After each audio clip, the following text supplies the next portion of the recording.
Assalamualaikum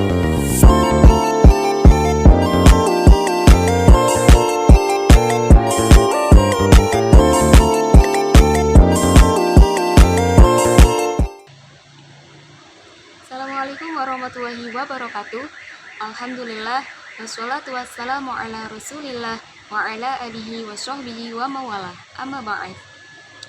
Yang saya hormati Bapak Adib Anuillah Fasyah MSI selaku dosen pengampu mata kuliah Hermeneutika Tasawuf Psikoterapi kelas A. Perkenankanlah saya Putri Amalia Rizky dengan NIM 30 32 30 27 akan menjelaskan materi mengenai teori hermeneutika menurut Nasr Hamid Abu Zaid dan Fazlur Rahman. Sebelum memasuki materi yang lebih mendalam, alangkah baiknya kita harus mengetahui apa itu hermeneutika. Hermeneutika adalah teori dan praktik interpretasi teks, khususnya teks-teks keagamaan. Memahami konsep hermeneutika sangat penting untuk menafsirkan dan memahami makna yang terkandung dalam teks-teks tersebut. Selanjutnya, saya akan membacakan biografi dari Nasr Hamid Abu Zaid. Beliau lahir pada tanggal 10 Juli 1943 di Kuhafa, Tanta, Mesir. Sekitar usia 8 tahun, dia telah menghafal 30 juz Al-Quran. Pendidikan tingginya dimulai dari S1, S2, dan S3 di jurusan Bahasa dan Sastra Arab di Universitas Kairo, dengan predikat High Honors. Beliau pernah tinggal di Amerika Serikat selama 2 tahun, yaitu pada tahun 1978 sampai 1980. Untuk menerima beasiswa untuk penelitian doktoralnya di Institute of Middle Eastern Studies, University of Pennsylvania. Dan Nasr Hamid Abu Zaid meninggal pada tanggal 5 Juli 2010.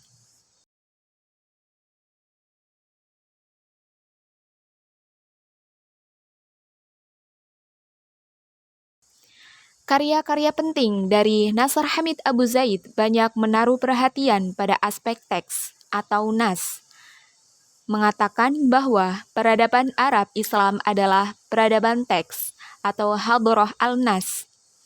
Ia banyak menulis buku-buku yang mengupas persoalan teks seperti Mafhum al-nas, Dirasah fi Ulum al-Quran, Al-Ijtihad, Al-Aqli fi Tafsir, dan Falsafat al-Ta'wil.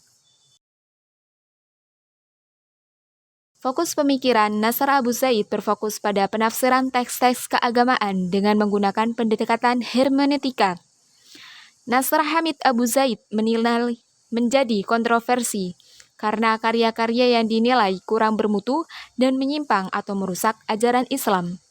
Setelah karya-karyanya dinilai sebagai mencederai pandangan ortodoksi Islam, ia dan istrinya pergi meninggalkan Mesir dan berdomisili di Belanda hingga sekarang. Di Belanda, ia diangkat sebagai profesor di bidang bahasa Arab dan studi Islam di Leiden University. Konsep hermeneutika Nasr Hamid Abu Zaid dilihat dari 3 poin. Poin yang pertama yaitu konsep hermeneutika Nasr Hamid Abu Zaid. Abu Zaid melihat teks, termasuk teks suci, sebagai produk budaya yang tidak bebas nilai. Poin yang kedua, penafsiran dinamis. Penafsiran teks harus bersifat dinamis dan responsif terhadap perubahan zaman. Untuk poin yang terakhir, peran pembaca. Pembaca memiliki peran penting dalam memaknai teks karena pembacaan dipengaruhi oleh latar belakang dan konteks pembaca. Selanjutnya, saya akan membacakan mengenai biografi dari Fazlur Rahman. Fazlur Rahman lahir pada tanggal 21 September 1919 di Hazara, Pakistan, yang sebelumnya merupakan bagian dari British India. Lahirnya dari keluarga ulama bermazhab Hanafi yang merupakan sebuah madhab Sunni yang mempunyai watak rasional dengan mengandalkan peran akal.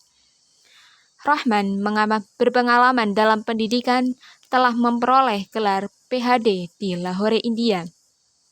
Fazlur Rahman dikenal sebagai seorang pemikir neomodernis yang sangat serius dan produktif. Dia telah mengupas berbagai aspek tentang Islam, termasuk isu-isu Islam di masa modern, peranan doktor, dan memberikan perawatan pada masyarakat hukum diet Islam dan kesejahteraan tradisi Islam. Karya-karya Fazlur Rahman. Rahman juga telah menulis beberapa buku dan artikel seperti Some Islamic Uses in the Ayub Khan Era, Islam Challenge and Opportunities, Revival and Reform in Islam, A Study of Islamic Fundamentalism. Dan dalam karya-karyanya, Rahman menjelaskan tentang kesejahteraan dan kesehatan dalam tradisi Islam, yang memberikan gambaran menyeluruh tentang pendekatan tradisi intelektual Islam terhadap kesehatan dan pengobatan. Selain itu, beberapa karyanya yang terkenal adalah Islam and Modernity. Fokus pemikiran Fazlur Rahman terutama berpada pendidikan, teologi, dan filosofi Islam.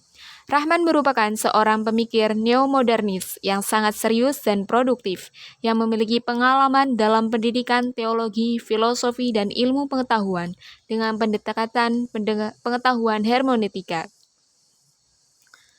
Konsep hermeneutika Fazlur Rahman dilihat dari 3 poin. Untuk poin yang pertama ada gerakan ganda. Fazlur Rahman mengembangkan konsep gerakan ganda dalam hermeneutika, yakni memahami teks dalam konteks historisnya, kemudian menerapkannya dalam konteks kekinian. Untuk poin yang kedua, yaitu moral ideal. Menurutnya, tujuan utama penafsiran adalah untuk menemukan moral ideal atau peran moral yang terkandung dalam teks. Dan untuk poin yang terakhir adalah dinamika sejarah. Rahman menekankan pentingnya memahami dinamika sejarah dalam memaknai teks-teks keagamaan. Persamaan dan perbedaan pemikiran Nasr Hamid Abu Zaid dan Fazlur Rahman. Persamaan keduanya menekankan pentingnya pendekatan hermeneutika dalam memahami teks keagamaan. Di samping itu, perbedaan Abu Zaid melihat teks sebagai produk budaya, sedangkan Rahman menekankan moral ideal dan dinamika sejarah. Nah, apa saja aplikasinya yang dapat kita terapkan? Keduanya memiliki cara yang berbeda dalam mengaplikasikan hermeneutika pada teks-teks keagamaan. Dari materi yang telah saya paparkan tadi, dapat kita tarik kesimpulan bahwasanya pentingnya hermeneutika dalam memahami teks keagamaan dapat kita ambil 3 poin. Yang pertama, komprehensif. Hermeneutika memungkinkan pemahaman yang lebih komprehensif terhadap teks keagamaan. Poin yang kedua adalah inovatif. Pendekatan hermeneutika dapat mendorong pemikiran inovatif dalam penafsiran teks.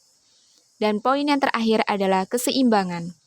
Hermeneutika perlu diintegrasikan dengan metode penafsiran tradisional secara seimbang.